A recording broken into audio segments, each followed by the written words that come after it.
L&T నుంచి మెట్రోను ప్రభుత్వం స్వాధీనం చేసుకోవడానికి శాసనసభ ఏకగ్రీవంగా ఆమోదించింది. ఇది డిమాండ్ మేరకు జరిగిన నిర్ణయమన్నారు సీఎం రేవంత్. స్పీకర్ సార్, తమరి అనుమతితో రాష్ట్ర ప్రభుత్వం ఈ క్రింది తీర్మానాన్ని ప్రతిపాదిస్తున్నాము. సభ్యులందరినీ ఈ తీర్మానాన్ని ఏకగ్రీవంగా ఆమోదించవలసిందిగా విజ్ఞప్తి చేస్తూ, విశాల ప్రజా ప్రయోజనాల దృష్ట్యా Hyderabad core urban region metro network విస్తరించాలనే వివిధ వర్గాల డిమాండ్ మేరకు మెట్రో విస్తరణకు రాష్ట్ర ప్రభుత్వం నిర్ణయం తీసుకుంది. విస్తరణకు ఉన్న అడ్డంకులను, ఎదురవుతున్న సమస్యలను లోతుగా సమీక్షించింది. ప్రస్తుతమున్న మెట్రో ఫేజ్ 1 మొత్తము 69 కిలోమీటర్ల మేరకు నిర్మాణం జరిగింది.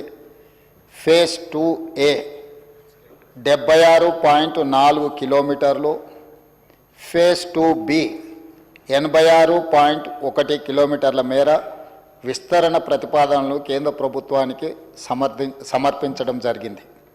హైదరాబాద్ మెట్రో విస్తరణకు ప్రస్తుతం ఉన్న ప్రత్యేక పరిస్థితిని సభలో వివరంగా చర్చించడం, శ్రీధర్ బాబు గారు వివరించడం జరిగింది.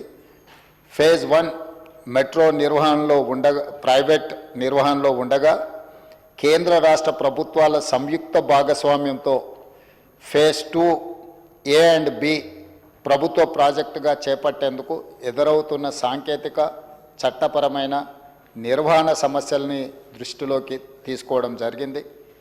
కేంద్ర ప్రభుత్వం లేవనెత్తిన అంశాలను పరిష్కరించేందుకు ఎల్ఎన్టీ సంస్థ నుండి మెట్రో ఫేజ్ 1 నెట్వర్క్ను రాష్ట్ర ప్రభుత్వం HMRL అంటే హైదరాబాద్ మెట్రో రైల్వే లిమిటెడ్ ద్వారా స్వాధీనం చేసుకునే నిర్ణయాన్ని ఈ సభ ఏకగ్రీవంగా ఆమోదించవలసిందిగా కోరుతూ, అదేవిధంగా మెట్రో ఫేజ్ 1 స్వాధీనం చేసుకునే ప్రక్రియకు రాష్ట్ర ప్రభుత్వం తీసుకున్న నిర్ణయాలను ఈ గౌరవ సభ సమర్థించి పూర్తి మద్దతు ప్రకటించాల్సిందిగా కోరుకుంటూ, ఫేజ్ 2 విస్తరణకు కేంద్ర ప్రభుత్వ ఆమోదం త్వరగా పొందేందుకు రాష్ట్ర ప్రభుత్వం గట్టిగా కృషి చేయాలని కోరుకుంటున్నాం. అధ్యక్ష, ఈ ప్రతిపాదన హైదరాబాదులో విస్తరిస్తున్న జనాభా అవసరాలు, ప్రజా రవాణా సౌకర్యాన్ని మెరుగుపరచాలి. ఈ మెట్రో నగరాన్ని అంతర్జాతీయ స్థాయిలో గుర్తింపు తేవడానికి అవసరమైన కార్యాచరణను, ప్రణాళికల్ని మన రాష్ట్ర ప్రభుత్వం రచించుకున్నది. కాబట్టి ఈరోజు మెట్రో విస్తరణ జరగాలి అని అంటే కేంద్ర స్పీకర్ సార్, తమరి అనుమతితో రాష్ట్ర ప్రభుత్వం ఈ క్రింది తీర్మానాన్ని ప్రతిపాదిస్తున్నాము. సభ్యులందరినీ ఈ తీర్మానాన్ని ఏకగ్రీవంగా ఆమోదించవలసిందిగా విజ్ఞప్తి చేస్తూ, విశాల